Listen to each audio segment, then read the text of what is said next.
Assalamu alaikum ‘yan class, wannan shi ne darasinmu ne, muna cikin littafinmu na darasin Hausa a sauƙaƙe. Za mu tashi a ga. Ga, gi, go, guge, ga, gi, go, guge.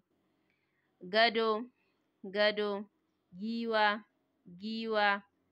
Gada, gada. Bege, bege.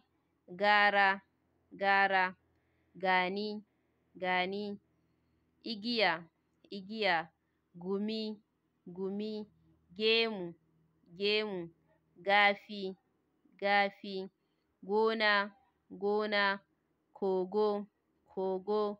Kudu, gudu, gudu.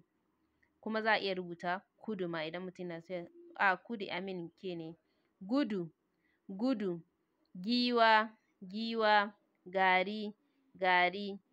Gida, gida. Goge, goge.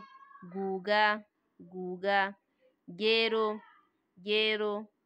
Gurbi, gurbi. Gizo, gizo. Goyo, goyo. Gini, gini. Agege, agege. Gewaye, gewaye. Igiya, gada, igiya, gada. So wannan shi ne darasinmu na yau, sai kuma gobe idan Allah ya